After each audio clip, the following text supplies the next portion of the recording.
আমাদের দেশে যে কি হবে এখনই সরকার ঘোষণা দিয়েছে, অফিস চলবে সকাল 9টা থেকে বিকেল 4টা পর্যন্ত, শপিং মল খোলা থাকবে সন্ধ্যা 6টা পর্যন্ত। আপনি বুঝতেছেন এই ঘোষণার পরে আগামী দিনগুলো আমাদের দেশের জন্য কতটা কঠিন হতে যাচ্ছে। অলরেডি ইরানের রাষ্ট্রদূত সে সাংবাদিক সম্মেলন করে ঘোষণা দিয়ে বলছে বাংলাদেশ ইরানের পক্ষ হয়ে যতটুকু কথা বলছে এতে করে তারা সন্তুষ্ট হতে পারেনি। আপনি দেখেন অলরেডি একটা মোটরসাইকেলের জন্য 2 লিটার তৈল আমরা দিতে পারতেছি না। এর জন্য সরকারের কাজ সরকার করবে, পাশাপাশি জনগণকে 4টা কাজ করতে হবে। 1 নাম্বার হচ্ছে আপনি বিদ্যুতে সাশ্রয়ী হন, আপনার ফ্যামিলিতে প্রয়োজনে সবাই মিলে এক রুমে থাকেন, এরপর আপনি বেশি বিদ্যুৎ ব্যবহার করার চেষ্টা করবেন না। এটা খুবই আমাদের জন্য কঠিন একটা মেসেজ হতে যাচ্ছে সামনের দিনের জন্য।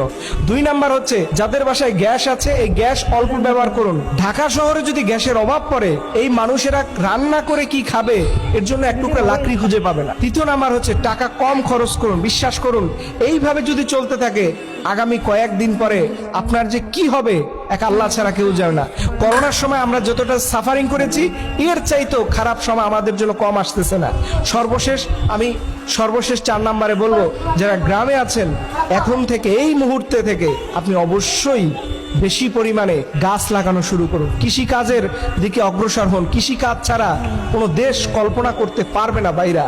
আপনি টাকা থাকবে এরপর খাবার কিনতে পারবেন না, আপনি পকেটে টাকা থাকবে এরপর আপনি তৈল আমদানি করতে পারবেন না। এবং অলরেডি ইরানে যা হচ্ছে এটা খুব সহজে যে মীমাংসা হবে এর কোনো নজির নাই। জালিমরা আমাদের মুসলিম দেশটাকে একবার তুলোধুলো করতে যাচ্ছে।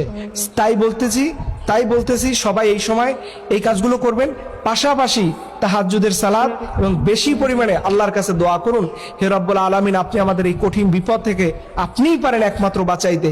এইভাবে করে আল্লাহর কাছে আমাদের সবার এখন গণহারে ইস্তেগফার করা উচিত, গণহারে তওবা করা উচিত, গণহারে আল্লাহর কাছে বেশি বেশি করে রিজিক চাওয়া উচিত। রব্বুল আলামিন যেন আমাদের এই বিশেষ কয়েকটি কাজ করা তৌফিক দান করে, সকলে বলুন আমিন।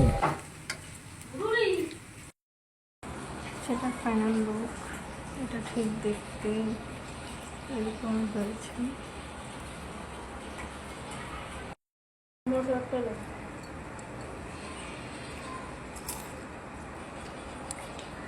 এতটা টেস্ট হয়েছে।